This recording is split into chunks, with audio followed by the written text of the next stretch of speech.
নির্বাচনের মুখে হাবড়ায় দুই রাজনৈতিক দলের শব্দযুদ্ধ, শাসকের ঘর রক্ষার লড়াই আর দুর্নীতির অভিযোগ তুলে ক্ষমতা দখলের চেষ্টা বিরোধীদের।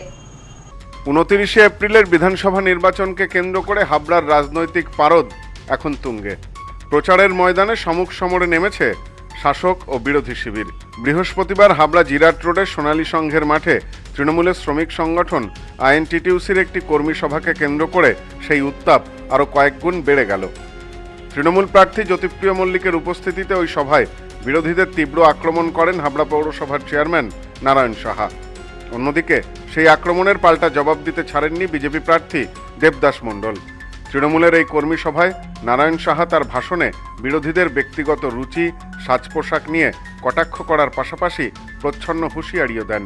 লাল চুল কানে দোলার হাতের মধ্যে কতগুলো তাবিজ জড়িয়ে নিয়ে যদি মনে করেন কেউ হাবড়ার রাজনৈতিক পট পরিবর্তন করবেন আর আঙুল উঁচু করবেন, হাবড়ার মানুষ আপনার আঙুলটাকে সবিনয়ে নামিয়ে দিয়ে বলবে ওই আঙুলটা উপরের দিকে নয়, ওই আঙুলটা মাটির দিকে নাও, আর তোমার মাথাটাকে মাটির দিকে নাও, মাথা উঁচু করে কথা বলবে না। অন্যদিকে বিজেপি প্রার্থী তার প্রতিক্রিয়ায় দুর্নীতির ইস্যুকেই হাতিয়ার করেছেন। মঞ্চ থেকে নারায়ণ সাহা অত্যন্ত আক্রমণাত্মক ভঙ্গিতে বলেন, লাল চুল, কানে দুল আর হাতে তাবিজ পড়ে হাবড়ার রাজনৈতিক ইতিহাস পরিবর্তন করা যাবে না। তিনি সাফ জানিয়ে দেন, সাধারণ মানুষ এই ধরনের রাজনীতি গ্রহণ করবে না।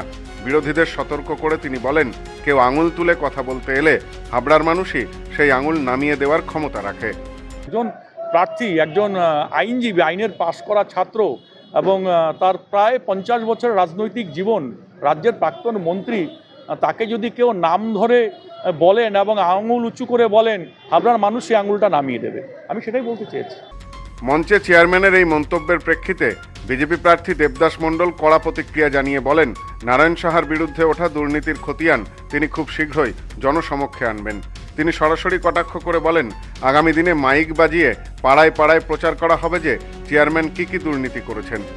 দেবদাসবাবুর দাবি, হাবড়ার মানুষ আর চোরেদের মুখ দেখতে চাইছে না। ঠিকই বলেছে, হাবড়ার মানুষ তো পছন্দ করে না, কিন্তু পছন্দ করে কি না করে সেটা তো আগামী 29-এর প্রমাণ হয়ে যাবে। তার কারণ হাবড়ার মানুষ কোনো চোরের মুখ আর দেখতে চায় না। আর যিনি বলছেন এই হাবড়া পৌরসভার চেয়ারম্যান, ওনার কতগুলো দুর্নীতি আছে, মাইকটা বাদি। তারপরে আপনারা সকলেই জানেন, এভিডেন্স ছাড়া আমি কিছু বলি না, এভিডেন্স ছাড়া কিছু বলি না। চেয়ারম্যানের যে কুকীর্তি, চেয়ারম্যান হাবড়া পৌরসভার 24টা ওয়ার্ডে, হাবড়া 24টা ওয়ার্ডে উনি যে এই চেয়ারম্যানের চেয়ারে বসে কি করেছেন, এভিডেন্স সমেত হাবড়াবাসী জানে। সেব আমি বলবো, নির্বাচনের দিন যত এগিয়ে আসছে, দুই পক্ষের এই শব্দযুদ্ধ বারবার অলিতে গলিতে আলোচনার প্রধান বিষয় হয়ে দাঁড়িয়েছে। একদিকে শাসক দলের নিজেদের ঘর রক্ষা করার লড়াই, অন্যদিকে দুর্নীতির অভিযোগ তুলে বিরোধীদের ক্ষমতা দখলের মরিয়া চেষ্টা। সব মিলিয়ে হাবড়া এখন আক্ষরিক অর্থেই যুদ্ধের ময়দান। Bureau report, news no man's land, Habra.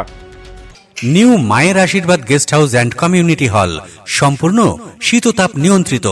পাবেন অত্যাধুনিক এবং আন্তরিক পরিষেবা, যেখানে রয়েছে একসাথে 250 জনের অনুষ্ঠানের জায়গা, প্রশস্ত এরিয়া, 3টি রাস্তা সহ পার্কিং এর সুব্যবস্থা, অতিথিদের থাকবার জন্য পৃথক ঘরের ব্যবস্থা। বিয়ে সহ যে কোনো অনুষ্ঠানের বুকিং শুরু হয়ে গেছে। এখন বুকিং এর উপর রয়েছে 5% ডিসকাউন্ট। নিউ মায়ের আশীর্বাদ guest house and community hall, বাটামোড়, town মার্কেটের পিছনে। ফোন 9932389693 এবং 9153032873।